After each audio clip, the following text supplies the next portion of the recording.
Meu nome é Aline, eu sou coordenadora de Advocacy do GIF. Vou fazer essa breve introdução.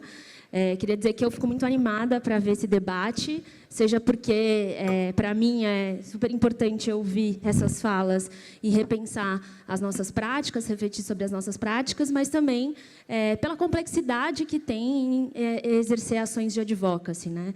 Seja por uma dimensão de quais são as melhores práticas, como que a gente pode fazer isso, ou mesmo por como garantir a pluralidade de vozes, né? O respeito aos diversos interesses. Então, essa é uma mesa que acho que se pretende tratar disso e mais um pouco. Breve aviso, não sei se todo mundo já baixou o aplicativo do Congresso, então, se vocês baixem o aplicativo, porque fica mais fácil de acompanhar a programação, vocês podem, inclusive, interagir com o que está acontecendo. E hoje o almoço vai ser lá embaixo, ali na entrada, tá? Logo ali na entrada, então, no térreo. Tá? Então, obrigada. E vou apresentá-los, claro. Então, a mesa vai ser mediada pelo André Degenstein, o nosso mediador.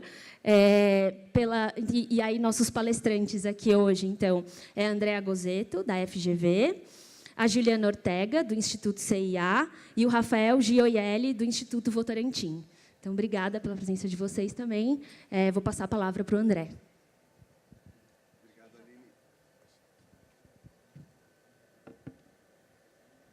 Alô. Obrigado, Aline. Boa tarde a todos e todas. Eu vou fazer uma breve introdução. Primeiro, não dá para dizer que eu estou muito contente de estar aqui no Congresso do GIF e poder compartilhar dessa mesa com amigos queridos. Eu vou fazer uma introdução rápida sobre o tema. Acho que vocês têm as referências sobre cada um deles, né? A Aline já os apresentou brevemente, eles vão ter chance de falar um pouco de onde eles estão, de onde eles falam, que tipo de trabalho eles estão envolvidos. Mas o tema que a gente vai abordar hoje é um tema que é absolutamente central, né, nas estratégias de investimento social no Brasil, na atuação de boa parte dos institutos e fundações, e acho que é um campo que vem ganhando espaço. E ganhando espaço com uma série de avanços, né, mostrando, ao mesmo tempo, a capacidade e o potencial do trabalho de investidores sociais, e também colocando luz sobre tensões que essa mobilização produz, né? E é inevitável que, ao longo também do tempo que eu pude estar no GIF, e agora de um lugar um pouco mais distante, mas ainda assim envolvido, ver como que a atuação de investidores foi ganhando centralidade nas interações com a agenda pública, né, com governos, com políticas públicas, tanto em nível federal como nos territórios. E acho que muitos de vocês que estão aqui ou estão envolvidos de alguma forma com esses tipos de arranjo. Essa centralidade, né, que a interação com políticas públicas, que às vezes a gente fala, quando a gente fala assim, influenciar políticas públicas, trabalhar com políticas públicas, é uma terminologia que está muito presente nos discursos institucionais, pessoas envolvidas nessa área. E isso se conecta, muitas vezes, com a ideia de que essas instituições, se elas não têm o volume de recurso que governos dispõem, elas podem influenciar governos na direção, numa melhor direção nas áreas em que eles trabalham. Ao mesmo tempo, essas instituições são parte do que a gente chama de sociedade civil, né? Mais próximas de interesses privados, mais distantes de interesses privados, mas interagem na esfera pública com outras organizações da sociedade civil. Essa possibilidade de ampliar o impacto, ampliar a escala via proximidade com políticas públicas, via ações de advocacy ou de incidência, é o que a gente está se propondo a discutir hoje aqui. Essa visão de que isso, ao mesmo tempo, é parte, né, de um amadurecimento, de um ganho de densidade, de relevância do investimento social, mas também provoca resistências em diversos grupos, coloca um pouco a questão de que investidores sociais também são atores políticos, atuam na esfera pública, né, como atores políticos e precisam se pensar como tal. Assim como outras organizações da sociedade civil, essas instituições que atuam em direção ao sentido público, ao bem comum, elas não têm um mandato político como tem representantes, deputados, não são eleitos. Então, esse mandato precisa ser construído a partir de um conjunto de relações, né? Precisa ser construído a partir das práticas. Mas, diferente da maior parte das organizações, essas instituições, elas concentram muito poder econômico e acesso a instâncias políticas de decisão. Então, isso, de certa forma, as coloca numa posição diferente daquela que outras instituições se encontram. E isso pode produzir tensão ou pode gerar espaços para mudanças significativas.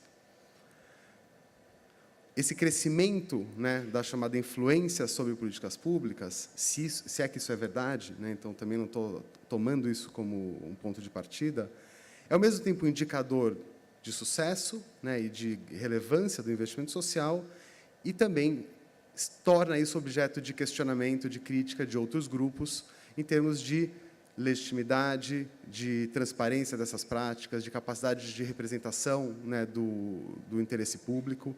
E essas, um pouco, são as questões que a gente está se propondo a discutir aqui. A ideia é que o painel funcione, né, um pouco numa roda de conversas, e depois a gente vai ter chance de ter um tempo razoável para uma interação com vocês, para ouvir comentários, questões que vocês tiverem. Eu vou começar com uma questão, talvez mais ampla, para permitir que cada um se apresente e faça uma primeira consideração, perguntando justamente isso, pegando o gancho da questão da legitimidade. Há um gap, né, um déficit de legitimidade de investidores sociais na sua interação com as políticas públicas? Se existe esse gap, que tipo de prática ou mecanismos a gente pode lançar mão para reduzir esse gap, para que essa atuação esteja mais próxima daquilo que se percebe como interesse público ou interesse de grupos sociais? Então, com essa primeira questão, eu vou abrir a nossa roda de conversas, passando a palavra para Andréa Gozzetto, que é professora da FGV, aqui de São Paulo, e que trabalha justamente, estuda e se dedica à questão do lobby, da representação de interesses, relações governamentais, para essa primeira exposição. Então, Andréa, muito obrigado. Bom dia, é um grande prazer estar aqui com vocês hoje, nesse congresso imenso, tão plural. O André me passa uma pergunta que é bastante instigante, né? Eu espero poder respondê-la de uma forma um pouco mais abrangente, tá? Bom, eu tenho uma experiência acadêmica bastante forte, e hoje eu coordeno 2 cursos voltados a essa temática, né? A temática é incidência no ciclo de políticas públicas. Então, eu coordeno um MBA em Relações Governamentais, na Educação Executiva da FGV, e, num programa de educação continuada, um curso de curta duração em Advocacy, né? Eu acho que é interessante contar para vocês um pouco como é que a temática do Advocacy ela foi tomando conta da minha agenda de pesquisa, né? Isso foi um movimento bastante espontâneo, não foi algo pensado. Eu defendi uma tese de doutorado em 2004 sobre a atuação dos grupos de interesse no Congresso Nacional e, desde então, eu tenho tentado entender como que se dá influência sobre o processo decisório no Brasil, mas sempre do ponto de vista da iniciativa privada influenciando esse processo decisório. E estudando com um pouco mais de afinco e também muito desafiada por conta de uma espécie de contraposição, né, entre organizações da sociedade civil de um lado e associações setoriais e empresas de outro, eu me debrucei sobre a seguinte questão: do ponto de vista pragmático, das táticas, da forma como esses grupos se utilizam dessa estratégia de influência, isso é realmente muito diferente? E aí eu fui buscar na literatura internacional e fui buscar também alguns estudos de casos que a gente tem aqui no Brasil, e aí eu percebi algo bastante interessante, quer dizer, a estratégia é influenciar, né? Você tem vários tipos de estratégia que podem ser construídas, mas as táticas, de forma geral, elas são as mesmas. O que vai depender, essa grande diferença entre advocacy e lobby, vai depender do tipo de contato que você tem com o tomador de decisão, se ele é direto, se ele é indireto, o acesso que você tem a essa mesa de negociação e o quão ativista você deseja ser, né? Então, as organizações da sociedade civil têm, obviamente, uma posição de legitimidade maior na defesa de causas, enquanto a iniciativa privada tem menor legitimidade com relação a isso, né? E eu me vi nesse ambiente, falei, nossa, a coisa é complicada, né? Como é que você desata esse nó aqui? E aí eu fui tentar entender melhor, né? E o André colocou bem, eu acho que a questão nevrálgica aí é a representação. O que distingue e dá legitimidade, né, e tem uma relação profunda aí com a questão da legitimidade, é o fato que os grupos de advocacy, eles fazem parte do ambiente da representação não eleitoral e são auto-autorizados, né? E por isso que a questão da legitimidade, ela é mais importante, precisa ser melhor trabalhada, tá? Agora, tanto o lobby quanto a advocacy são tipos de ação política que têm como objetivo influenciar o processo decisório, né? Quem faz essa ação política e como faz é que vão dar essa diferença fundamental, tá? Então, eu fiquei me perguntando, né? E por que o advocacy hoje ele toma essa importância nas discussões? O que a gente tem percebido, isso é uma tendência mundial, é que as organizações da sociedade civil que tradicionalmente prestavam serviços começam a perceber que é necessário também atuar de forma mais transformadora e transformar a estrutura é muito importante. E a estrutura a gente só modifica a partir da política. Então, essa aproximação com o campo político, ela tem se tornado cada vez maior, né, com maior intensidade. E aí é que eu vejo o papel fundamental do investimento social privado. Porque, tradicionalmente, gente, a incidência política no Brasil, e eu estou falando do ponto de vista, tanto faz, se ela é realizada por organizações da sociedade civil ou pela iniciativa privada, elas são feitas de forma intuitiva e centralizada em pessoas. Então, esse é o ponto nevrálgico. Como que a gente resolve isso? Né? Como que a gente transforma? Porque existe uma sobreposição de representações.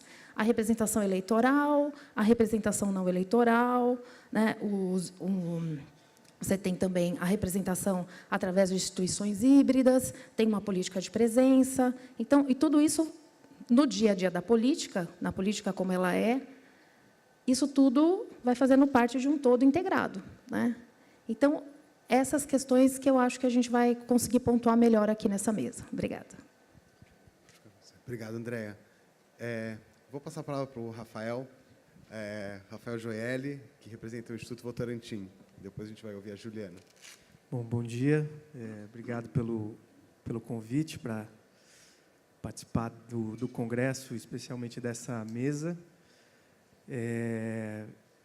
Eu acho que é um tema bem relevante nesse momento, né? A gente está falando de relações público-privadas,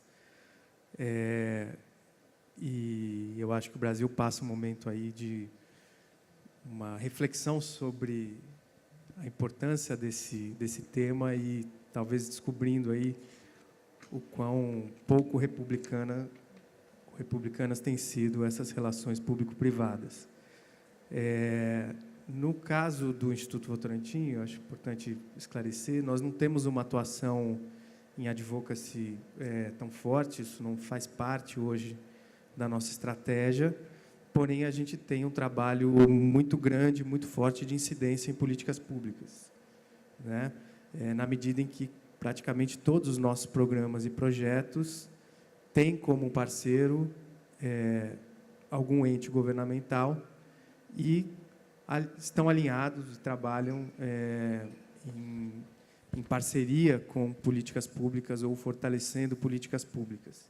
E essa perspectiva dessa interação tem sido sempre um objeto de discussão nosso, até do ponto de vista regulatório, né? Como é que a gente estabelece uma cooperação técnica com uma prefeitura ou com um ministério, qual é o marco legal que sustenta isso, de que forma que a gente constrói essas relações dentro da legalidade, dentro da legitimidade. Então, esses são temas que estão sempre pairando a nossa atuação.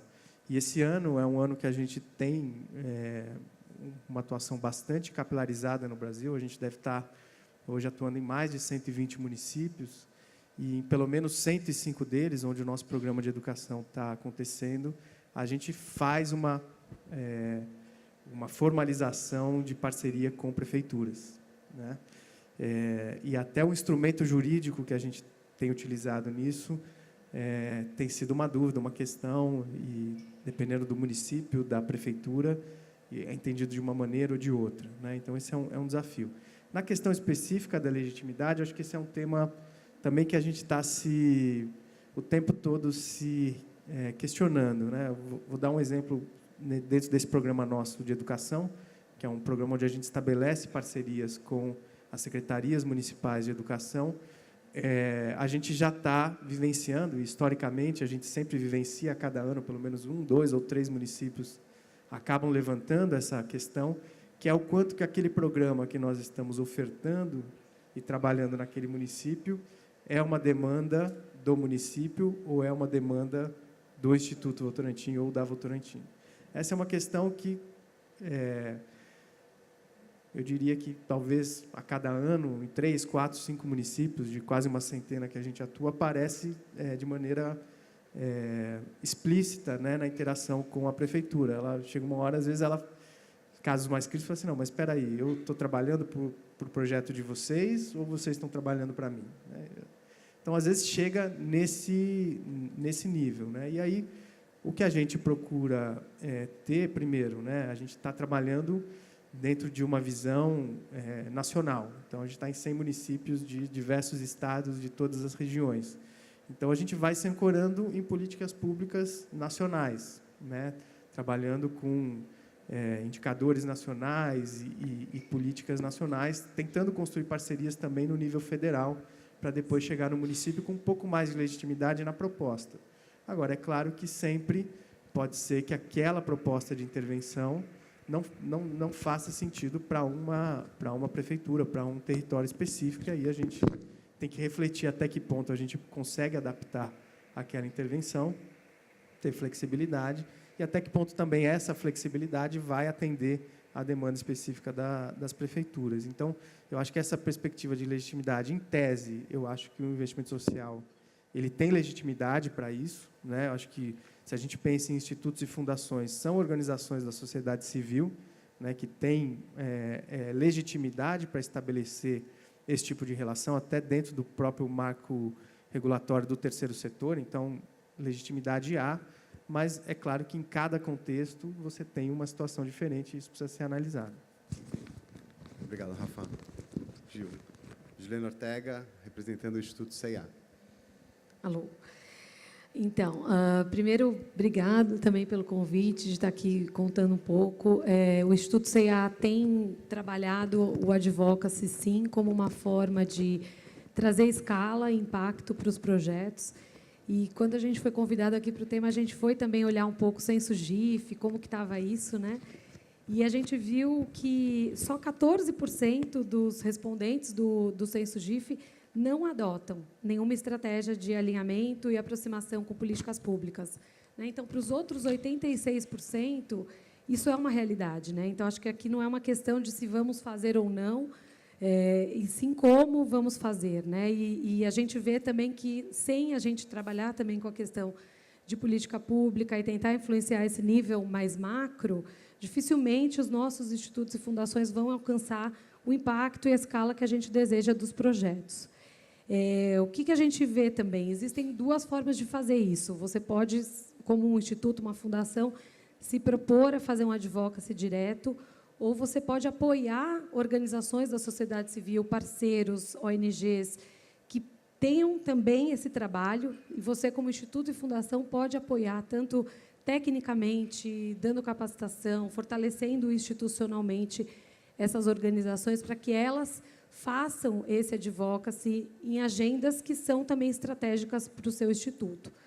Então, essa foi a forma que a gente encontrou. Isso já faz muito tempo que a gente tem tomado essa decisão de fazer advocacy por meio dos nossos parceiros, talvez, né, muitos preocupados também com essa questão da legitimidade, né? Então, entendendo que a sociedade civil é composta aí de organizações que estão mais próximas da ponta, que estão entendendo muito mais próximo do que nós, o que realmente os públicos beneficiários precisam, estão escutando mais do que a gente tem condições de escutar hoje.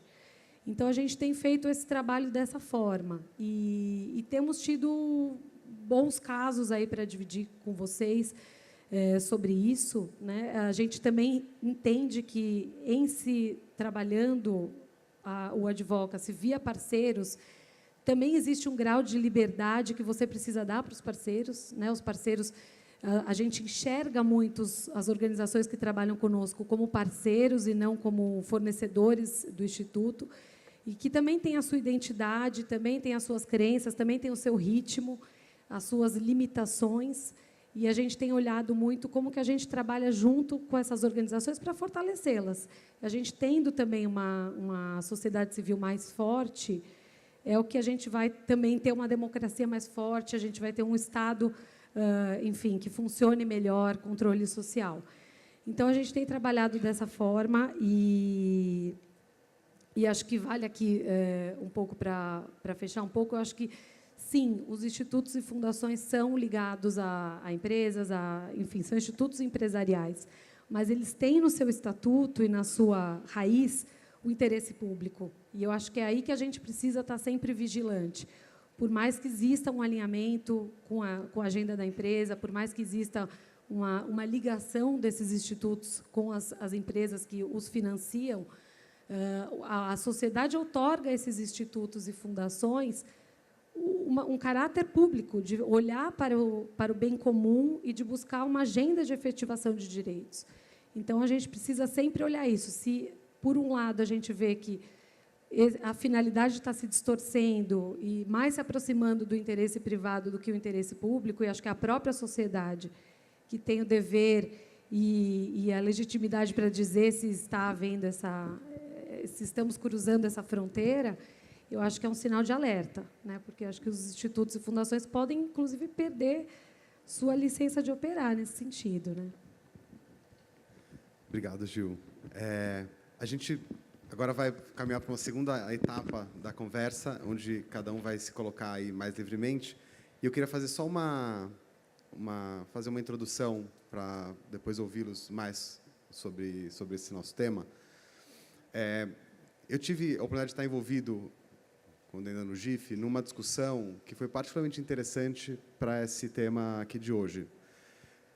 A gente estava num momento em que se discutia muito, né, estava muito evidente, né, uma atuação consistente, articulada de investidores sociais, principalmente nas questões envolvendo a política pública na área de educação. E aí um grupo de organizações se reuniu para discutir, assim, a gente precisa criar alguns princípios, acordar alguns princípios básicos que ajude a reforçar a nossa legitimidade como atores sociais, como organizações que estão disputando e influenciando a direção de políticas públicas. Porque a premissa, um pouco, a gente tende a olhar o campo do investimento social como ele sendo mais homogêneo do que, de fato, ele é, né? Então, quando a gente fala dessa área, a gente está falando de organizações que são muito diferentes. Mesmo quando a gente olha para o campo do investimento empresarial, é também um campo que tem muita diversidade. Não dá para dizer que todo investimento empresarial é igual, atua a partir dos mesmos princípios e práticas e formas de atuação. E essas distinções elas ficam diluídas, né, na percepção, principalmente de grupos que estão mais distantes, quando se colocam na esfera pública. Então, será que a gente precisaria acordar um conjunto de princípios que ajude a diferenciar, inclusive, organizações que fazem um tipo de incidência, partilhando, né, de princípios ligados à transparência, à ideia de representatividade, de prestação de contas, etc. E aí eu queria fazer uma pergunta e ver um pouco a reação de vocês. Essa conversa foi muito estimulada por essa ideia de que, assim, existe algum excesso? A gente está acompanhando algum excesso de influência, né, na esfera pública? Ou quanto mais influência, melhor, porque assim a gente vai empurrar a política pública num sentido melhor, né? Dar mais qualidade a essa política pública. Eu acho que não é óbvia essa pergunta. Então, eu queria que levantasse a mão. Quem acha que existe um excesso de influência de investidores privados na política pública? Levanta a mão. Quem acha que quanto maior a influência, melhor? E quem acha que a pergunta foi mal feita e não dá para responder?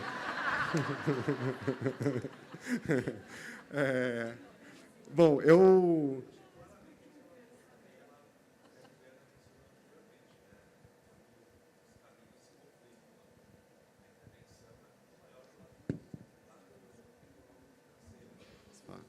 Legal. Então, depois eu vou... pode falar assim... Desculpe, eu até estava pensando nessa pergunta antes da Juliana começar a entrar nesse detalhe que acho que importante para ser tratado aqui, né? Será que a parte de advocacy dos institutos empresariais, das fundações, não seria mais uma espécie de soft advocacy, tendo em vista a analogia de soft power, né, no contexto geopolítico, e aí, se pegar as empresas menos que têm interesses econômicos, financeiros sobre os governos, aí eles fazem o real advocacy mesmo. Então, acho que esse é o grande conflito. André, você não quer ajudar, então, a gente responder isso, essa questão... Desculpa, eu perdi seu nome, Luciano. Já estava quase tendo um ataque aqui. Pode ir. Pois é, vamos lá.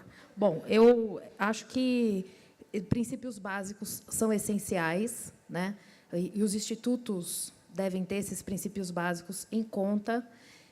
Mas, voltando um pouquinho ao que a gente estava falando anteriormente, sobre a importância do investimento social privado e como que esse investimento social privado ele beneficia a sociedade civil estar mais representada e ter políticas públicas que realmente resolvam os seus problemas cotidianos, eu penso que, assim, essas questões elas estão relacionadas, né? Então, você tem realmente uma questão de legitimidade, mas não é uma questão de legitimidade que envolve só institutos e fundações porque eles têm uma relação com o capital. Não. Existe uma questão de legitimidade que está no fundo da ação de advocacy, porque ela é auto-autorizada, né? Então, a única forma... às vezes, eu falo as coisas e dizem que eu não entendo o que eu falo. Então, eu vou explicar. O que é auto-autorizado, né? O auto-autorizado é assim, um representante eleito, ele recebeu votos, ele recebeu um mandato para falar, né? Então, você delegou o poder para ele. Agora, pensem no Greenpeace. O planeta Terra delegou ao Greenpeace o mandato para que ele fale em seu nome? Não. Então, isso é representação auto-autorizada, né? Existe uma inversão quando a gente está falando de advocacy. Os grupos escolhem quem eles vão representar. É diferente da representação eleitoral, em que você escolhe seu representante. Os grupos de advocacy escolhem quem eles vão representar. Essa é a questão fundamental que envolve a questão da legitimidade. Como é que eu resolvo isso, né? Então, não interessa se é uma empresa que está fazendo ou se é uma organização de moradores de bairro. Essa organização de moradores de bairro, provavelmente, ela tem menos problemas de legitimidade do que um instituto e uma fundação, porque ela tem contato direto com o beneficiário, né? Então, o que nos ajuda a dirimir esse problema, o problema da legitimidade? É o contato com aquele que vai ser beneficiado pela transformação social que a gente deseja, né? Então, você vê projetos muito interessantes atuando em questões muito pontuais, que não vão trazer a transformação social que a gente precisa. O André colocou muito bem, a gente tem várias sociedades civis, né? Não existe uma sociedade civil só no Brasil, há várias, né? Eu falo sem parar, viu? Não, eu só queria colocar uma questão em cima disso que você falou. Você citou o Greenpeace, né? É diferente falar da incidência ou da advocacy que o Greenpeace faz, que é uma organização que tem milhões de doadores, pessoa física, né? De um instituto empresarial ou de uma outra organização sem fins lucrativos que não conta com uma base de apoiadores? É diferente ou são grupos de interesse, que a gente deve ver eles todos dentro de uma mesma lente? Olha, a partir do momento que a Constituição brasileira diz que isso aqui é uma sociedade pluralista, todos os grupos são grupos de interesse, né? Agora, as pessoas acham que a palavra interesse tem um caráter pejorativo. Eu gostaria que alguém aqui nessa sala me dissesse quando foi que não defendeu o interesse. seu, pessoal, particular. Eu tenho gêmeos de 7 anos em casa. São os maiores defensores de interesse que eu já vi na vida. Né? Então, quer dizer, eu acho que a gente precisa começar a reenquadrar essas questões. Né? Toda essa discussão aqui, gente, de certa forma, ela está muito relacionada ao estigma de marginalidade do lobby, e a gente deixa isso acontecer. Né? Nós temos que pensar que isso aqui é um país democrático e que direito de petição está no artigo 5º da Constituição. Se é democracia participativa, todo mundo tem direito de fazer lobby. Nós somos os maiores lobistas. Nós deveríamos ser os cidadãos lobistas e sair por aí com cartazes. Quais são as questões, pegando essa questão da representação de interesse, quais são as questões que distorcem ou que podem distorcer essa capacidade de representação de interesse, pensando, por exemplo, no poder econômico, no acesso a instâncias de poder? Existem dimensões que a gente deveria cuidar que potencialmente distorceriam essa capacidade de grupos representarem seu interesse na esfera pública? E aí eu queria passar aqui para os nossos outros colegas. Eu queria só voltar um pouco, acho que a gente falou um pouco de princípios, né? Eu acho que um princípio é o princípio da transparência, né? Então, assim, como fazer a advocacy de forma transparente, né? Hoje, quase todos os institutos e fundações têm relatórios de sustentabilidade ou relatórios anuais, tem orçamentos detalhados à disposição, enfim, tem canais de comunicação super efetivos. Então, acho que começa sendo transparente. Né? Se eu sou um instituto e uma fundação e estou atuando fortemente em defesa de alguma causa, primeiro, qual é essa causa que eu defendo e por que eu defendo? Segundo, como que eu conto para os meus públicos a forma com que eu estou fazendo? Porque eu acho que, na verdade, o juiz de tudo isso acaba sendo a própria sociedade, para que a sociedade possa me avaliar e me legitimar, eu preciso falar o que eu estou fazendo claramente. Né? E isso eu acho que a gente tem muita oportunidade de falar melhor e contar de uma forma mais clara. Eu acho que os institutos e fundações também precisam se posicionar. Né? Então, por que eu defendo essa causa? E, de alguma forma, mostrar que essa causa tem um benefício social em prol da sociedade. Quer dizer, como que eu legitimo a causa que eu defendo? Se eu estou tão longe da ponta, então, que esforços eu fiz para ouvir essa ponta e para chegar nessa necessidade? E aí eu acho que legal fazer um caso prático, né, do nosso dia a dia. A gente apoia muito a causa dos direitos dos imigrantes, porque hoje, na cadeia têxtil, nós sabemos que a grande vítima hoje de trabalho escravo são os imigrantes. E nós sabemos também que as políticas públicas, as legislações voltadas para esse público estavam muito defasadas e colocavam quase que o imigrante como uma pessoa sem direitos, quase que culpada, e não olhando para o que ele realmente precisa para estar no Brasil de uma forma decente, ter condições de trabalho e de vida. Então, nós apoiamos algumas organizações para que elas fizessem advocacy, para se modificar algumas dessas leis. E como que elas fizeram isso? Fazendo várias rodas de escutas com os imigrantes. Né? Então, toda a pauta que foi levada por elas, nos espaços que elas tinham acesso, foi construída a partir de uma escuta legitimada. Né? Não foi um grupo de pessoas numa sala fechado, eu acho que os imigrantes precisam de. Né? Então, eu acho que um pouco isso, assim, como que você está realmente legitimando a sua causa, chegando nos públicos e ouvindo, e sendo muito transparente. Como você está fazendo, quanto de dinheiro você está colocando nisso, se você está tendo resultado ou não, como você mede esse resultado. E aí eu acho que isso já traz um outro nível de qualidade desse advocacy para o investimento social. Obrigado. Eu acho que a Juliana já falou muito bem. Eu acho que a questão é complexa. Assim, eu acho que legitimidade todos têm para atuar, né? E eu acho que a gente precisa entender, até onde eu lembro do pouco que eu estudei de Gramsci, que a sociedade civil é o espaço de articulação dos interesses privados, pessoas jurídicas e pessoas físicas, né? E eu acho que não existe uma sociedade onde interesses privados não são debatidos, dialogados, né? E alguns vão se tornar hegemônicos, outros não, né? Isso é a dinâmica democrática, né? Então, acho que a gente tem que às vezes a gente acha que o terceiro setor ele não é privado, ele é privado, né? E ele influencia o setor público, influencia o setor privado, né? Então a gente às vezes esquece isso e parece que tem um terceiro lugar aí que não é nem público nem privado, e até onde eu sei isso não existe, né? O que eu acho que é complicado e perigoso nesse processo, e isso é bastante comum na história, né? É quando o suposto interesse público, ou legítimo, em cima de uma causa, na verdade, está escondendo algum outro interesse, né? Então, acho que aí é que mora o perigo, né? Quando você financia uma pesquisa acadêmica, não estamos nem falando aqui de investimento social, que vai discutir os benefícios do consumo de vinho para a saúde. Quem é que está financiando essa pesquisa, por exemplo? Né? Então, é um interesse privado, né? Se aquela pesquisa vai ser divulgada ou não, talvez dependa do resultado que ela vai ter, né? Isso existe, né? Isso acontece.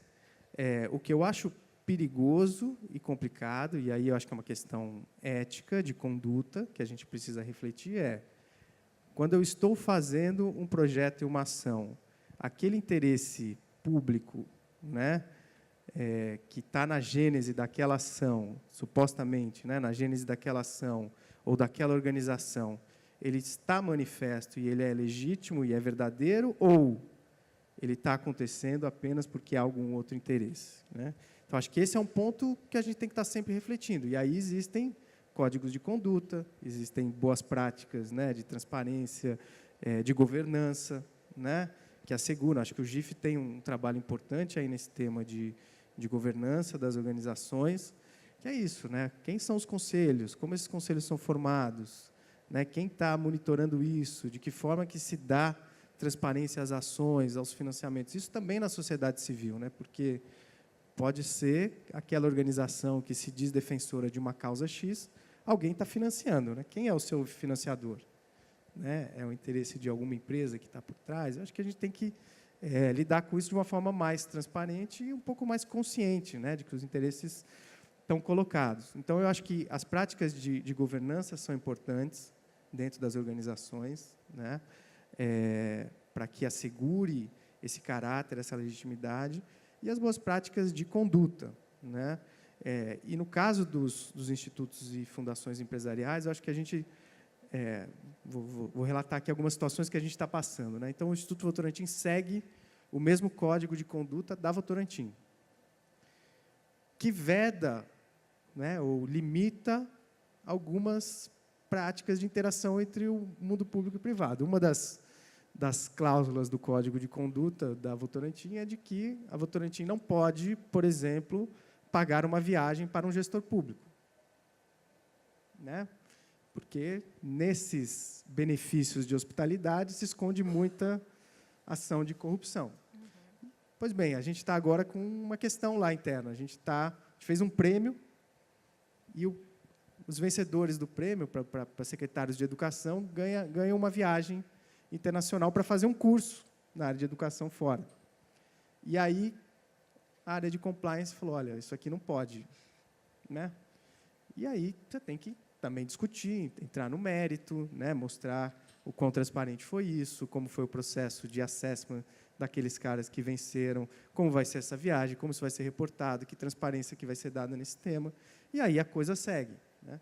Então, eu acho que tem questões de conduta que vão ser observadas, tem questões de governança que vão ser observadas, para assegurar que o interesse privado não se sobreponha ao interesse público. Mas essa tensão, e a gente tem que ser transparente e verdadeiro, essa tensão sempre vai ter, né? A gente sempre vai ter que estar pondo os interesses na mesa e achando um ponto onde eles não conflitam com questões éticas, né? Obrigado, Rafa. Alguém tem alguma pergunta? Eu vou fazer uma rodada, estou vendo aqui, eu vou indicando,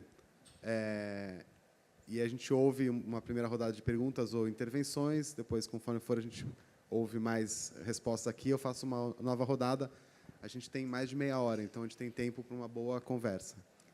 Meu nome é Suelen, eu dou consultoria em desenvolvimento institucional e sustentabilidade para organizações sociais e culturais. E eu sou super a favor do advocacy, é uma coisa que eu falo sempre para as organizações que eu assessoro, e eu mesma faço parte de vários fóruns, IGTs, para tentar estar participando disso. E aí eu queria primeiro retomar uma pergunta que o André fez, sobre se há alguma coisa que talvez contribua para essa visão negativa, às vezes, do advocacy, especialmente olhando aqui para o terceiro setor onde eu estou. E uma coisa que eu acho que contribui é a falta de colaboração. Como a gente tem uma dificuldade de trabalhar em redes essas organizações sociais no Brasil, às vezes aquelas que conseguem sozinhas mudar algo, favorecer-se diante de algum procedimento, de alguma política, elas são olhadas como uma instituição que está advogando em causa própria e não do setor, acaba gerando uma visão negativa, muitas vezes, de seus congêneres. Enquanto, mesmo que, às vezes, aquela ação seja uma prerrogativa para um benefício a todos futuramente, né? Muitas vezes é encarado como uma coisa individualista e um benefício próprio. Então, acho que é muito importante que haja uma colaboração, porque, quando juntas, essa visão muda. Só que existe uma dificuldade muito grande. Existe uma dificuldade porque existe dificuldade financeira, logística de muitas organizações. Acabam que algumas grandes conseguem se organizar e fica muita gente de fora. E aí eu queria colocar uma pergunta para vocês, enquanto representantes de institutos e fundações empresariais, se vocês enxergam que poderia ser um papel desses institutos e fundações, e que é uma sugestão minha, acho que funcionaria, mas serem os articuladores dessas redes com as organizações sociais do terceiro setor. Porque, às vezes, falta muito isso, alguém de penetração que seja visto como um amigo em comum e não como um concorrente, digamos, mas que tenha flexibilidade, logística, disponibilidade de infraestrutura ou econômica para reunir essas pessoas, para que esses grupos, que sejam formados fóruns, grupos de trabalho, o que seja. Eu acho que isso poderia ser um papel desses institutos e fundações, e queria saber se vocês enxergam também que poderia ser um papel. Aqui, ali atrás, tinha uma ali, não tinha? Aqui, então, aqui na frente. Eu sou Lilian Romão, sou do Instituto Fonte, comunicadora do Instituto Fonte, e a minha questão é com relação a esse advocacy indireto, ao apoiar essas organizações e entender que essas organizações podem, de certa forma, reproduzir um diálogo muito mais próximo dos seus públicos. Eu queria, na verdade, que vocês falassem um pouco o quanto essas vozes são capazes, para além de modificar ou interferir numa política pública, é capaz de interferir na própria ação da empresa e do instituto, entendendo que, assim, essas vozes podem trazer determinadas realidades que também colocam em questão a própria ação do instituto e da empresa especificamente, né? Então, como que vem essa construção nesse sentido de essas vozes podem, de fato, interferir na política pública, mas entendendo o espaço dos institutos como uma ação pública, qual é a capacidade dessas vozes interferirem diretamente na ação da própria empresa ou do próprio instituto? Obrigado. Pode falar. Bom, meu nome é Randemba, eu trabalho na coordenação de ação macropolítica da Fundação Tite Setúbal, e a minha pergunta é, pegando o exemplo da Juliana Ortega, que falou que a CEA vem trabalhando com refugiados, o quanto que as instituições, as empresas, enfim, as fundações, elas têm que incorporar internamente a narrativa que a causa que defende. Por exemplo, será que não seria o caso de a incorporar mais refugiados para legitimar a narrativa, legitimar a ação dela? Enfim, isso e outras questões, pensando no Instituto Votorantim ou outras fundações, o quanto que defender essas causas precisa ser incorporado pela fundação e, eventualmente, até pela empresa, que se torna o principal vínculo direto, né, que é o direto braço social, né? Enfim, é isso. Obrigado. Acho que lá atrás tinha...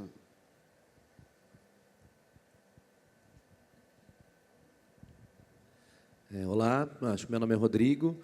2 pontos, só explicando, acho que me incomodou um pouco a posição tão majoritária aqui na plenária sobre o quanto mais incentivo, quanto mais influência do ISP na política pública, isso melhoraria os resultados. Primeiro que acho que é interessante, a política pública é feita em evidência, claro, mas ela também é feita em valores, né?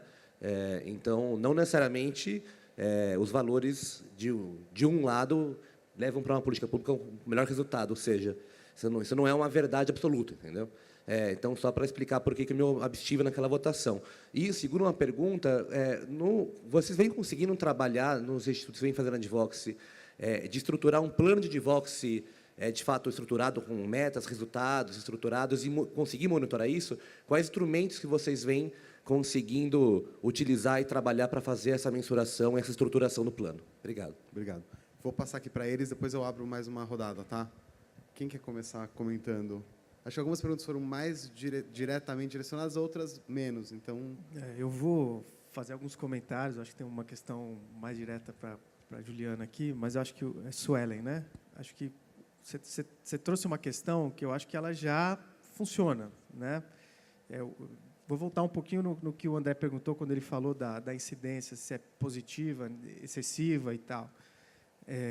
Eu tenho convicção de que a continuidade de algumas políticas públicas na área educacional no Brasil, a nível federal, só foram possíveis com tantos ministros que passaram e governos que passaram aí nos últimos 20 anos, porque houve uma incidência forte, né, de organizações da sociedade civil, e aí eu incluo institutos e fundações nessa temática. E aí eu trago um exemplo aqui, que eu acho que é um espaço de convergência e de advocacy e de influência em políticas públicas e privadas, pegando um pouco a pergunta que veio daqui, que é, por exemplo, Todos pela Educação, né? Foi construído, né, articulando diversos empresários, institutos empresariais, organizações que lidam com o tema educação, acadêmicos e tal. Se construiu uma organização que funciona, que influencia, que dialoga, né, e que tem conseguido alguns resultados. Então, acho fundamental esse processo, né? E esses espaços de convergência são importantes. Acho que tem um outro espaço na área de educação que eu consigo falar, que é o Conviva, né, que é uma construção aí entre várias organizações que atuam no tema da educação, alguns institutos e fundações empresariais, mas a Undime, a Concede, por exemplo, e que estão diretamente dialogando com políticas públicas e, inclusive, transformando aquele mecanismo que foi criado numa ferramenta de apoio à gestão de educação dos municípios. Então, acho que esses são bons exemplos que a gente tem e que congregam, obviamente, o setor do investimento social privado, empresarial, corporativo, mas tem organizações da sociedade civil e até setoriais, como uma Undime, uma Concede, né, além de acadêmicos. Então, acho que são espaços. Acho que a segunda pergunta, eu acho que posso falar, com certeza, todo esse processo, e para mim, eu sempre falo isso, o maior benefício do alinhamento da atuação dos institutos e fundações com o negócio é a influência que exerce sobre o próprio negócio e a capacidade que tem de transformar o próprio negócio e a própria empresa. Então, por exemplo, né, vamos dizer que um instituto, uma fundação está apoiando ou tem a causa de gênero, por exemplo, né? Até que ponto ela consegue influenciar essa discussão dentro da sua empresa, né, para que se observem as práticas nesse quesito, né, e se mude ou se comece a mudar essas questões internamente, né? A própria temática de educação, né, ou a própria temática de racial, né, são questões relevantes que empresas têm tem muita relevância nessa questão e que, se faz parte das causas sociais apoiadas, é importante que se reflita também sobre o espaço dessas práticas dentro das organizações. Então, eu acho que essa retroalimentação ela acontece e ela tem que acontecer, né? Não dá para... A gente sempre brinca, né? Lá no começo, talvez há 30 anos, essa coisa o instituto tinha que estar de um lado, a empresa de outro, e se falava, olha, não pode misturar porque não pode ter uma influência de um sobre o outro. Eu já defendo, eu acho assim, não dá para ter o instituto e a fundação sendo o bonzinho e a empresa não observando as suas práticas, né? Esse diálogo tem que acontecer e esses interesses têm que ser, muitas vezes, conflitados, né? Colocados na mesa para se observar. E acho que o setor empresarial exerce o advocacy, muitas vezes, através de organizações setoriais, né?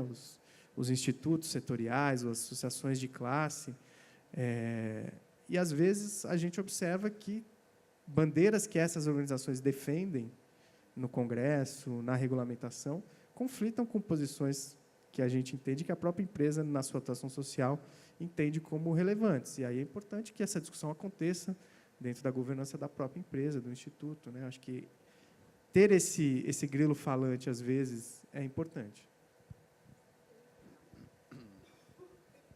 Bom, acho que eu vou falar um pouquinho da pergunta da Suelen. A gente acredita muito nessa abordagem, Suelen, que você coloca, né, de trabalhar com fomentando, na verdade, apoiando, mais do que fomentar, apoiar redes para que elas se fortaleçam e consigam fazer essa incidência. Então, por mais de 6 anos, o Instituto CEA teve um programa específico chamado Redes e Alianças, que era justamente isso, era um edital onde redes do Brasil todo que trabalhavam com educação podiam aplicar para o edital e, uma vez selecionadas, elas recebiam apoio técnico e financeiro para aumentar o seu impacto.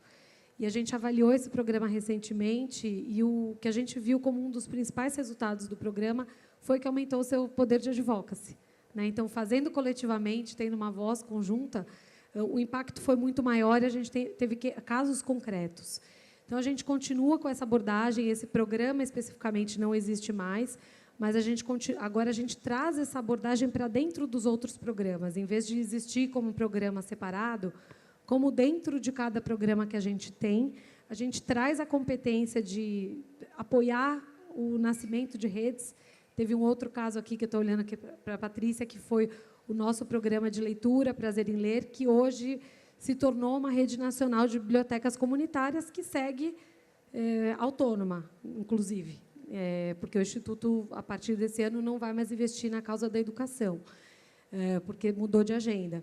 Então, acho que sim, acho que as redes potencializam muito a força e o impacto, e faltam recursos. Então, desde recurso para uma viagem, para ir numa reunião importante em Brasília, essas organizações não têm esses recursos, e até a questão da capacitação mesmo, né, que toca um pouco, acho que na questão do Rodrigo, quer dizer, como que, na verdade, a advocacy tem que ter um projeto, tem que ter meta, tem que ter cronograma, tem que ter orçamento, tem que ter estratégia, tem que saber com quem você vai falar, não é uma coisa randômica. E a gente está se capacitando em como fazer isso, e a gente entende que as organizações também precisam desse apoio, né? Existe uma inteligência de como fazer, que não é sair fazendo, né? Não é só ter o recurso financeiro. Então, a gente tem buscado nos capacitar como equipe do Instituto e aí pensar como que a gente leva isso também para os parceiros, qual é o melhor formato, enfim, acho que a gente está ainda aprendendo, né? A gente ainda não está assim, super tendo um modelo, mas querendo apoiar mais para que exista um plano mesmo concreto, com resultados na ponta, né? Então, acho que a gente está com esse desafio, respondendo aí essa sua pergunta e do Rodrigo, e trabalhar em redes. Juntando um pouco a da Lilian com Randembra, né? Randembra da TID Setúbal.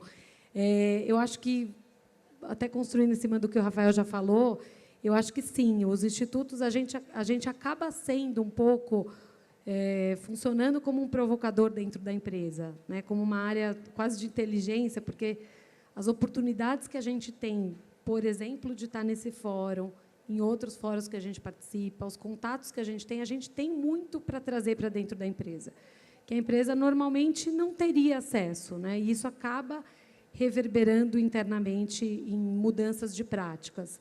Então, um exemplo, por exemplo, essa agenda dos imigrantes, que a gente tem trabalhado com algumas organizações sociais bem relevantes nesse campo, aos poucos a gente foi levando também para o conhecimento da empresa, né, o que a gente vinha fazendo, como a gente vinha fazendo, e hoje já existe um projeto que a gente não está envolvido, mas que foi uma parceria que nasceu da empresa com uma dessas organizações, que é a contratação de refugiados para dentro da empresa, né? Então, hoje a CEA já tem vários refugiados, centro de distribuição, agora estão pensando também em loja.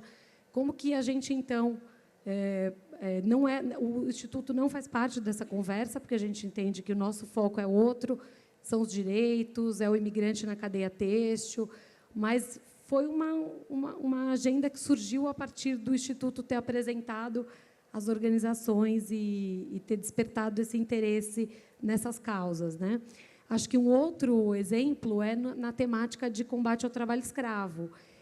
Há um ano atrás, mais ou menos, essa questão toda foi bastante polêmica no Brasil, porque se desejava mudar várias conquistas que a gente já tinha tido, né, em relação ao trabalho escravo, desde a lista suja, ao conceito de trabalho escravo, e a empresa teve que se posicionar também, porque existia uma pressão para que as entidades setoriais têxteis pudessem chegar com uma voz única.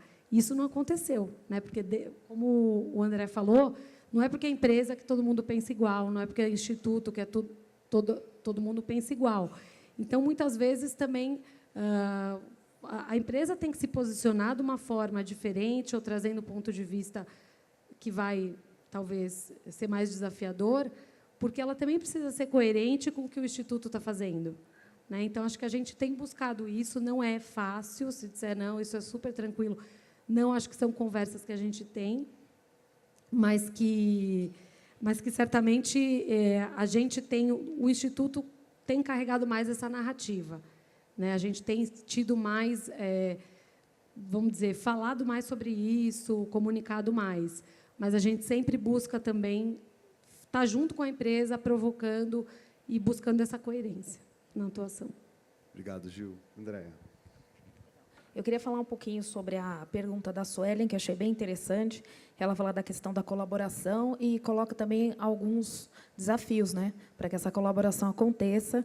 E eu vejo que o grande papel dos institutos e fundações para consolidar, para ajudar a consolidar ainda mais a democracia no Brasil, é fortalecer as redes, né, que eu acho que a Juliana falou bem, que vocês já tinham um projeto, etc. Tal. Eu estou tendo agora o grande prazer de fazer parte da construção de uma rede, e o que eu acho muito interessante é que ela é multitemática, né?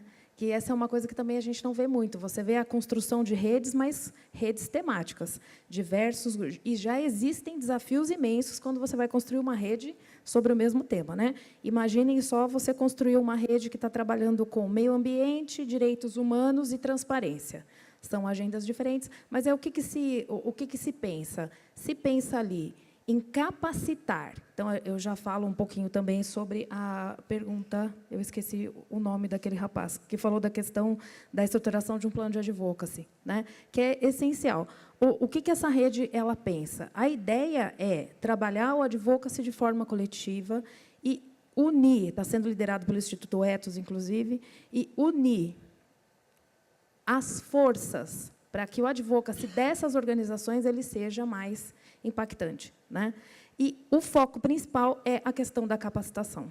Então, por quê? Porque a advocacy não pode mais ser feito de forma intuitiva, porque feito de forma intuitiva não gera impacto. Se a gente quer transformação social, tem que ter essa inteligência que a Juliana está colocando, né? Então, o curso que eu coordeno na GV, ele vem justamente para preencher essa lacuna. Nós precisamos fazer advocacy da forma correta, com a estrutura de um plano de ação e, pelo amor de Deus, com um mapeamento de stakeholders muito bem feito, né? Porque sem saber para quem que você leva a mensagem, obviamente, não vai haver impacto nenhum. Mas aí eu discordo um pouquinho da visão da Suelen, que ela diz que os institutos e as fundações elas poderiam liderar essa rede. Eu nesse sentido, eu penso que não. Eu penso que para que a gente possa realmente ter uma democracia mais forte, a gente precisa deixar as comunidades falarem por si mesmas, né? Acho que essa é a questão fundamental, né? Não dá para ser tutelado mais, gente. A gente não vai funcionar, não tem funcionado até agora. São 500 anos de tutela, não vai rolar, né? Então, os institutos e fundações eles têm aí a faca e o queijo na mão, porque tem o recurso para fazer isso acontecer, capacitando essas comunidades, né? Quando você vai dar uma olhada lá na internet, tem um monte de advocacy toolkits dessas ONGs transnacionais. O que eles tentam fazer? Justamente isso, capacitar as comunidades para fazer seu próprio advocacy, né? E aqui no Brasil isso ainda é muito tímido. Então, eu participei também de um outro processo bem interessante, a gente tentou criar, ainda não está publicado, mas é uma espécie de kit de ferramentas de advocacy que foi pensado pelo Imaflora, que é uma ONG ambiental lá de Piracicaba, cidade onde eu moro. E eu acho que esses são os passos fundamentais, né? É investir na capacitação e investir em redes. Essa é a tendência mundial. Temos que nos articular em rede. Agora, é difícil? A gente acabou de sair de uma mesa em que todos os desafios da articulação em rede estavam colocados. Sim, é difícil, né? E a gente ainda tem todo um caldo de cultura, de personalismo, de clientelismo, de organizações da sociedade civil que tem dono, né? Em que não existe... Esse é um problema relacionado à igualdade também, quando a gente faz a distinção entre representação, critério de representatividade, né? A distinção entre representação eleitoral e representação não eleitoral. O presidente da ONG chega ali e fica 15 anos como presidente da ONG, né? E aí? E a governança desse local? Então, fica complicado nesse sentido. Outra questão que eu queria colocar aqui, também, tem um texto muito legal que eu queria indicar para vocês, da série Make Change Happen. Eu não lembro exatamente o título, mas ele endereça essa questão do Handemba, se não me engano, que perguntou quanto que os institutos estão usando os discursos dos beneficiários para se legitimizar, né? Ele usa um termo que eu acho até bastante forte, assim, que existem uma série de organizações de sociedade civil que vampirizam, que estão numa situação de vampirizar, né, essa relação com os beneficiários, porque, na verdade, escuta, mas não dá voz, né? E essa que é a questão fundamental. Eu sempre falo lá para os meus alunos, eu falo, gente, falar todo mundo pode, né? Isso não é advocacy. Advocacy não é só vocalizar. Advocacy é construir um argumento a ponto de que, e endereçar esse argumento para a pessoa correta, a ponto de que esse argumento seja levado em consideração, né? Do ponto de vista das organizações, o diálogo tem que ser colocado. Então, essa organização tem que conversar com o beneficiário na hora que ela está elaborando o seu plano de ação. E não depois ir lá... prestação de contas não é só você ir lá e falar, olha, nós estamos fazendo uma maravilhosa campanha em pró dessa questão. Tá, mas aí voltando para o Gabriel, tá, tudo bem, mas até que ponto eu estou trabalhando para você ou você está trabalhando para mim?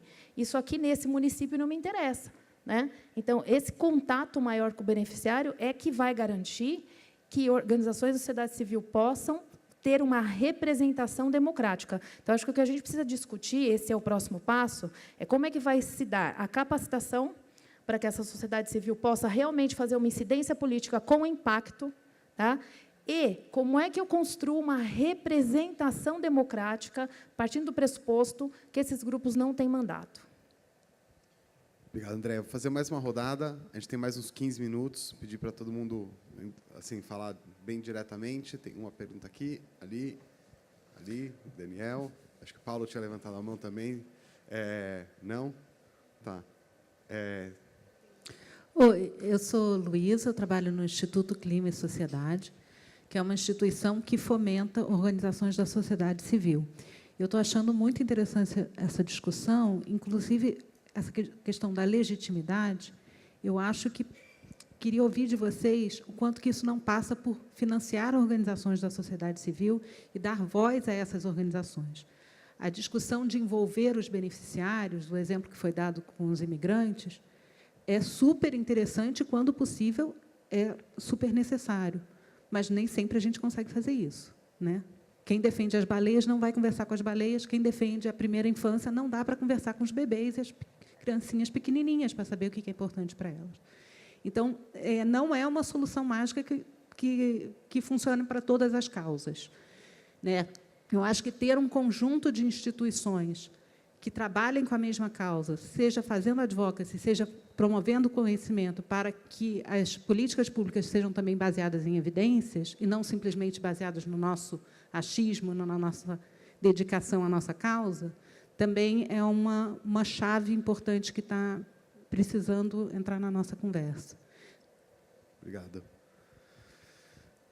Daniel. Bom dia, meu nome é Daniel. Eu não vou fazer uma pergunta tão direta, eu vou apontar para vocês, para a mesa como um todo, dois fenômenos que eu estou observando no debate e convido vocês a reagirem, problematizarem o fenômeno. O primeiro é o seguinte: a gente está num debate sobre o público e o privado com a ausência do público. Então, o que me causa um certo estranhamento, porque que debate que você se instala nessa situação. E eu fico pensando também se não é um sintoma de uma certo manto que o privado veste, se colocando como capaz de resolver todas as questões e todas as soluções que se instalam no campo social. E a outra problematização como fenômeno que eu coloco, e acho que talvez é um certo derivada disso, é que o debate também ele circula por uma esfera talvez mais tecnicista, onde a gente vem reproduzindo questões de planejamento, de metas, de protocolo, de governança, são algumas das palavras que circularam aqui.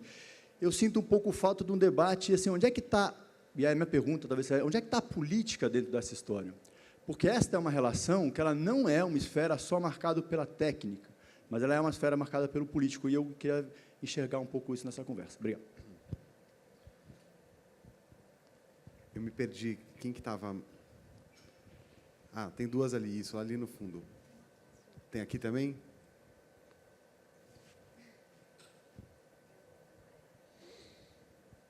Não vale ninguém levantar a mão que não tenha levantado antes agora, tá? Olá, meu nome é Marina, eu sou de uma consultoria que assessora organizações da sociedade civil em advocacy. E eu tenho um questionamento pessoal, uma provocação pessoal, por ter passado também pelo terceiro setor há alguns anos e pela colocação da Juliana sobre a transparência, da Andréia sobre a legitimidade, e também pelo que já foi colocado da questão dos financiadores e dos investidores perante a sociedade em geral. Como que... Porque, assim, eu vejo que muitas vezes tem uma confusão que a sociedade geral apresenta para as organizações, até que ponto você não está defendendo o interesse do seu financiador, ou até que ponto você tem uma limitação de não investigar o seu financiador, quando é um governo, por exemplo, que financia, quando é uma empresa, principalmente na agenda de defesa de direitos, quanto que você não tem uma limitação de não investigar justamente por estar sendo financiado, e como a gente lida com isso perante a sociedade em geral, e como que isso se liga também à questão da sustentabilidade econômica das organizações. Obrigada. Obrigada. Meu nome é Alice, do Instituto Clima e Sociedade. Eu queria pegar um pouco o gancho que o Daniel sobre onde é que está a política nessa discussão e entender um pouquinho como é que vocês estão vendo o cenário para esse ano, especificamente para as eleições, e eu não estou falando nem só eleição presidencial, mas, em particular, no Congresso. Muitas vezes, quando a gente fala em advocacy, a gente pensa em defesa como sendo uma atividade mais combativa, mas parte do advocacy também é qualificar a discussão sobre determinados temas. E eu acho que, se não para muita gente, desde o impeachment da Dilma, descobriu-se um Congresso que muita gente não conhecia, ou um nível de fala, de representatividade que causou estranhamento. Então, a minha pergunta é, existe, como defensores de diferentes causas, uma responsabilidade do investimento social em qualificar o debate nessas eleições? Não necessariamente de um candidato ou outro, mas qualificar o debate como um todo, ainda mais nesse contexto de polarização e de dificuldade de discutir ideias e não só lados? Obrigada. Olá, eu sou a Daniele, da Entre Nós, que é uma consultoria que faz justamente planejamento para o investimento social privado. Eu queria dizer que eu estou adorando o debate, apesar de concordar com o meu colega ali que faltou alguém de governo e alguém da sociedade civil para representar justamente e falar sobre as necessidades, né? O que eles precisam, né? Que fortalecimento é esse da sociedade civil organizada que essas pessoas estão precisando? A gente trabalha com organizações de base e a gente vê que os desafios e as necessidades são básicas, a ponto de não ter dinheiro para pegar o ônibus e participar de um conselho de educação ou de habitação, né? Muita gente querendo participar, mas sem perspectiva mesmo, né? A minha pergunta é justamente nesse sentido, assim, o que a mesa vê de oportunidades nesse fortalecimento? O que a gente tem que fazer, né? Porque eu também corroboro muito do pensamento da professora de que os institutos e empresas não têm que liderar, mas eles têm um papel muito grande na catalisação, no suporte desse fortalecimento e na criação dessas redes que são fundamentais, né? Assim, o que a gente vê é a sociedade civil não conseguindo influenciar políticas públicas. Eu tive prazer de participar do Todos pela Educação, que foi um movimento muito bacana, quando eu estava na Natura e tudo mais. Então, a gente vê o poder que os institutos têm em fazer isso, assim, né? Justamente pelo poder econômico, porque eles podem financiar que essas redes se fortaleçam. Então, eu queria saber, assim, até para a gente terminar no otimismo, né, a mesa, o que vocês veem de boas práticas de fortalecimento, né? Não só que os representantes da mesa, como outras empresas e organizações até fora do Brasil estão fazendo. Obrigado. Eu vou pedir que vocês façam uma resposta às questões que foram trazidas, em 3 minutos cada um, para a gente conseguir concluir, e com otimismo. Então, assim, quem quiser começar. Bom, vou começar, então. Eu acho que, em relação à questão da legitimidade, foi o primeiro ponto a ser colocado. Eu acho que tem várias formas de você construir legitimidade para atuar num campo, né? Eu posso, eu mesmo, internalizar na minha organização conhecimento, produção de conteúdo, trazer os especialistas, e assim eu vou construindo uma legitimidade para poder falar sobre aquele assunto. Ou eu posso me associar com organizações, né, que vão trabalhar em parceria, posso financiar pesquisas, são formas de eu construir legitimidade para atuar num campo, né? No caso específico do Instituto Votorantim, a gente não se coloca como um instituto temático, né, que atua numa causa específica.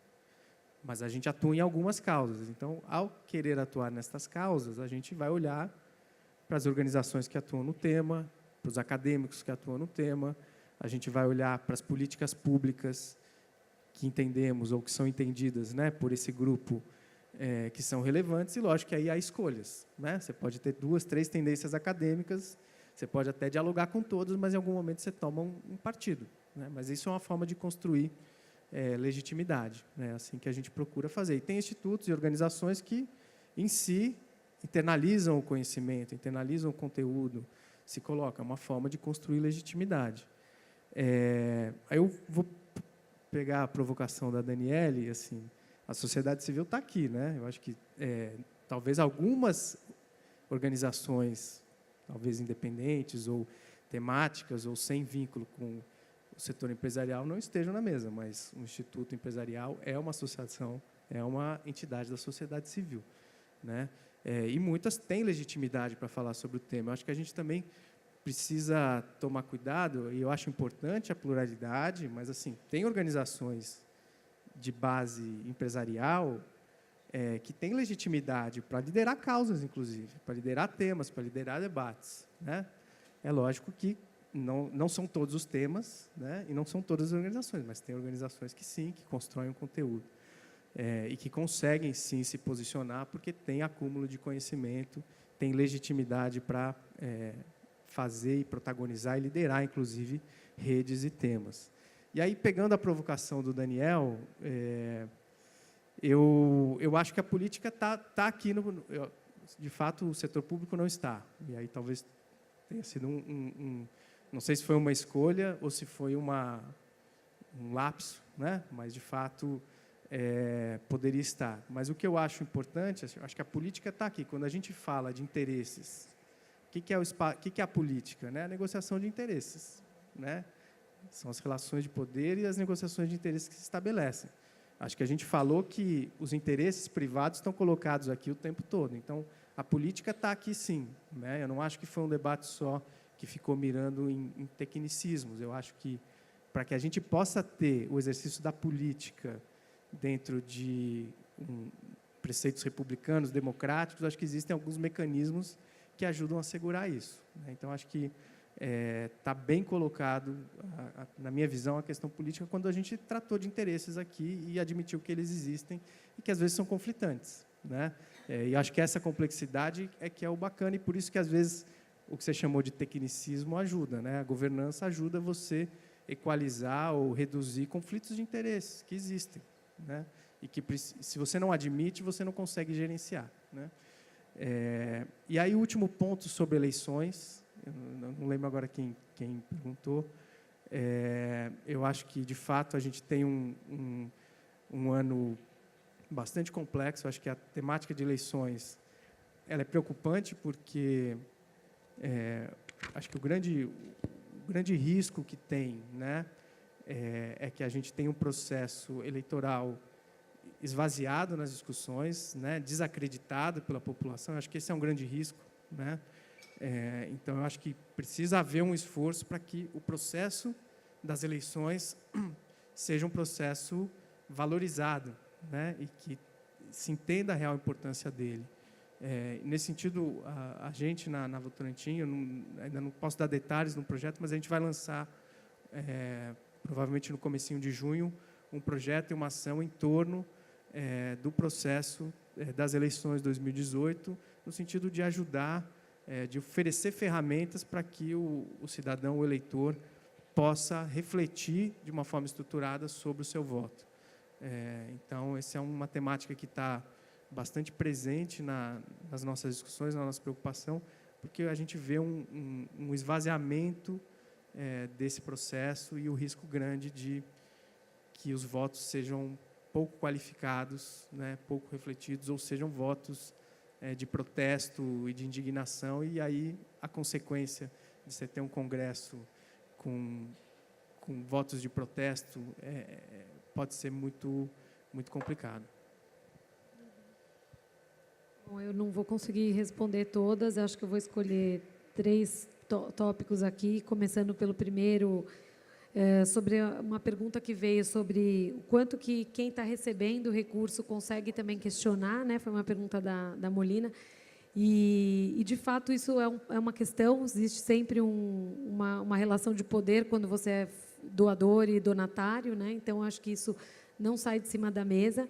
Mas acho que foi muito legal um caso que a gente teve de um parceiro que a gente queria muito trabalhar e fazer um projeto no Nordeste, e que a gente veio com os nossos instrumentos, né, do diligence, vamos lá, vamos analisar o parceiro, e a gente acabou também passando por um processo de due diligence, né? Então, o parceiro falou, olha, por mais que a gente esteja aqui na condição de receber o recurso, a gente também quer saber de quem que a gente está recebendo. Então, foi a primeira vez, eu acho, que a gente teve um processo que também a gente ficou esperando, foi, de fato, assim, um namoro em que a gente ficou esperando a outra parte aceitar também. Então, são muito poucas as organizações da sociedade civil que precisam muito do recurso e que têm essa coragem também de escolher de quem vão receber esse recurso, né? Então, acho que foi para nós um super aprendizado, falar, nossa, a gente também está sendo avaliado, e eu, pessoalmente, tive que me envolver em conversas para explicar diversas coisas, né? Então, acho que isso é uma provocação que fica também para a sociedade civil, mesmo disputando aí recursos que são escassos. Acho que o ponto do Daniel, o Rafael falou bastante já, mas eu acho que dentro de cada tema que a gente trabalha, Daniel, tem uma escolha política, né? Mesmo se a gente falar de educação, existem várias visões de mundo diferentes entre os institutos e fundações empresariais. Quando a gente fala de trabalho escravo, também, né? Um outro tema que a gente vê que, às vezes, a gente está com uma outra fundação num projeto em que a gente está super alinhado, mas no tema trabalho escravo a gente está desalinhado. E eu acho que a escolha onde você vai colocar o seu recurso, quem você vai apoiar, que tipo de pauta de advocacy faz sentido, é uma escolha política, né? Eu vou ou não junto com esse grupo de organizações que está advogando por X, né? Então, acho que a gente poderia ter falado mais sobre isso, mas acho que você entra num tema a tema, né? Cada tema tem a sua agenda política e as suas visões.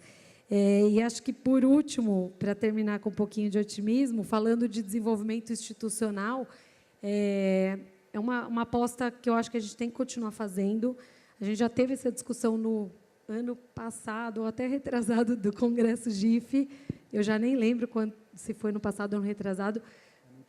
Foi no último. Ah, então foi o último. Então, acertei. Foi o último congresso, porém, há 2 anos atrás, que falava exatamente disso, né? O quanto que também nós, institutos e fundações, temos que investir na infraestrutura, quer dizer, no desenvolvimento das organizações, o que a gente chama de core support, desenvolvimento institucional, que não existe quase recurso para isso, né? A gente sempre foca o investimento, a maior parte das fundações e institutos só tem investimento disponível para projeto, número de beneficiários, e se eu não tiver isso no final, eu não consigo apoiar.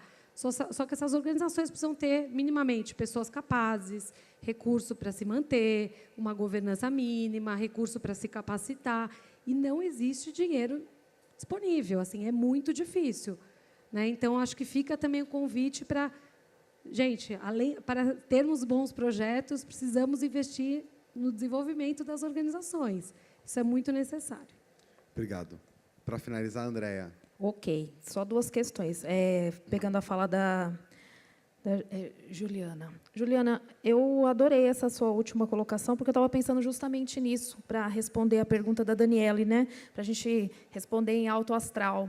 Quer dizer, uma grande oportunidade para o fortalecimento da democracia, não das organizações da sociedade civil, seriam os institutos e fundações articularem-se em rede para ter mais impacto, né? Se a gente for fazer um diagnóstico, quantos institutos e fundações trabalham com o tema educação? Assim, investindo em projetos pontuais, né? Porque, assim, eu acho que, quando a gente vai articular em rede, tem duas questões que têm que ficar claras. Você pode ter discussões e querer chegar a um consenso, ou você pode dar vazão e dar vez ao consentimento, né? Então, talvez atuar mais no consentimento do que no consenso seja uma questão importante. E eu gostei muito também da provocação da Luísa, porque ela fez a pergunta e já deu a resposta. Obrigada, Luísa, vou pensar mais nisso. Realmente, quando você tem o beneficiário que não pode falar sobre si mesmo, então ele não pode dizer o que ele está querendo, como as baleias, por exemplo, você precisa, então, articular as próprias organizações que falam em defesa do meio ambiente, ou dos autistas, ou coisa do gênero. Tá? Agora, um ponto que eu acho que apareceu na fala do Gabriel, mas não apareceu muito na nossa fala, é a questão da produção do conhecimento, e tem a ver com a pergunta da Alice, né? Como é que a gente qualifica o debate no Congresso Nacional? Ninguém nunca vai esquecer aquele dia do impeachment da Dilma. Quem assistiu aquilo jamais vai esquecer aquilo. Bom, é produzindo conhecimento e disseminando esse conhecimento. E quem mais poderá fazer isso do que as organizações da sociedade civil, com o apoio dos institutos e fundações, né? Então, eu acho que a mensagem aqui de otimismo é: colaboração é preciso, né? Sociedade civil, mercado e Estado atuando isoladamente não vão conseguir mudar o Brasil. Nós precisamos estar todos juntos, numa rede colaborativa e em coprodução das políticas públicas. As políticas públicas não podem ser monopólio do Estado, não são monopólio do Estado. Só que a gente precisa ter, sim, um pouco de técnica para poder fazer uma incidência que gere impacto. Obrigada. Muito obrigado aos 3 palestrantes.